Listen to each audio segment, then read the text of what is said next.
You might have heard this story. It is the story of two brothers, one accepted and one rejected.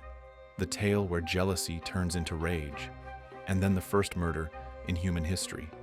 Yes, this is the story of Cain.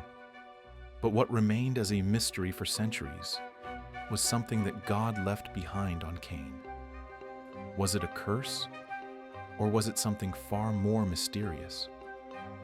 Our story begins with two brothers, Cain, the firstborn of Adam and Eve, a farmer of the land, and Abel, a shepherd tending his flocks. This is the story of jealousy, wrath, and divine punishment. They were the first generation that was born into the world of sins. They grew up together, yet their paths could not have been more different.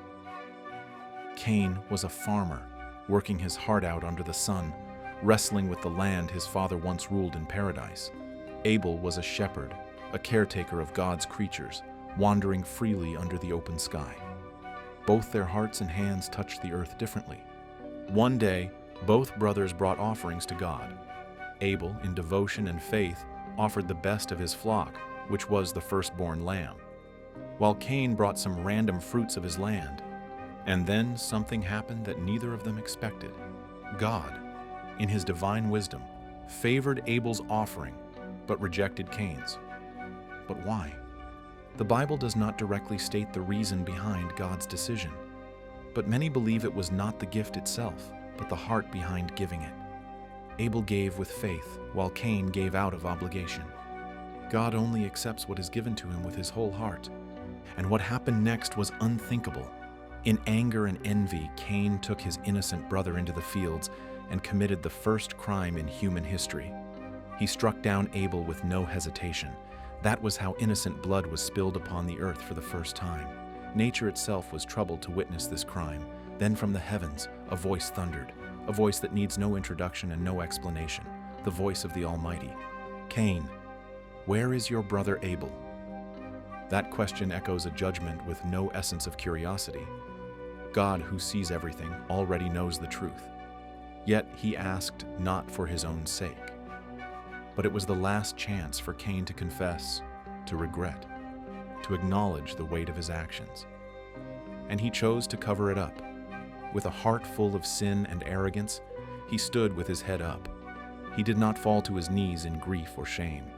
With much arrogance and sarcasm, he replied, "I do not know. Am I my brother's keeper?" That question echoed in the air a million times. It even echoes and haunts humanity now. Your brother's blood cries out to me from the ground. And just like that, Cain was cursed forever. He had not only taken a life, he had ruined the very creation that once flourished under God's blessing. Now you are cursed from the ground, which has opened its mouth to receive your brother's blood from your hand. When you work the land, it will no longer yield its crops for you. You will be a restless wanderer on the earth. Those words crushed Cain into a million pieces. His punishment was not a simple death. Something even worse was waiting for him. The land, his home, his livelihood, everything that he held close to his heart was destined to reject him. He would till the soil, but it would remain barren. He would plant, but nothing would grow. He would walk the earth, but he would never again belong. He was cursed with a life without rest, a life without a home, a life without peace. His heart just stopped for a second, and that is when he realized what he had done. He knew life was going to be hard for him. The world was growing. He had family and distant kin, and they would know what he had done. He realized that they would hunt him down and strike him dead for the life he had taken. "My punishment is too great to bear. Today you are driving me from the land, and I will be hidden from your presence. I will be a restless wanderer on the earth, and whoever finds me will kill me." "Swing," he said in a troubled voice. That was the first time fear got scattered in his arrogant voice. He was not pleading for forgiveness. He was begging for his life. And that is when God spoke again. In his infinite mercy, he spoke again. "Not so. If anyone kills Cain, vengeance shall be taken on him sevenfold."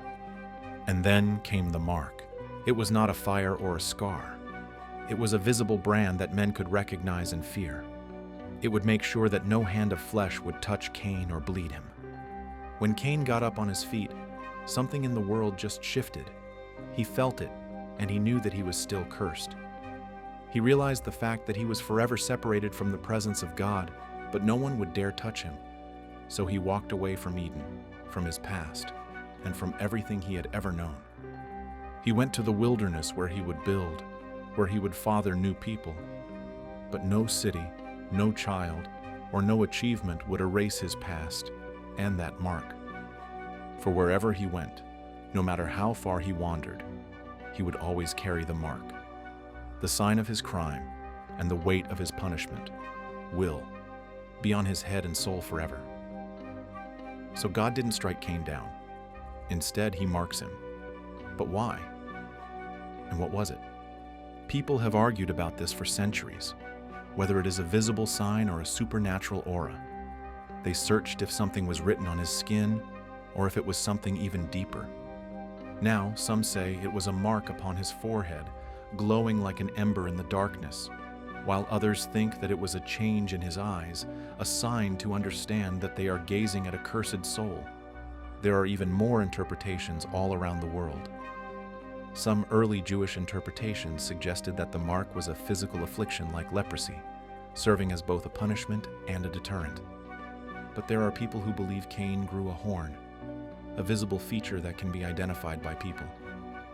A midrash suggests that God gave Cain a dog to accompany him, symbolizing both companionship and protection, while some say that the mark was a letter from the Hebrew alphabet, serving as a divine security against harm.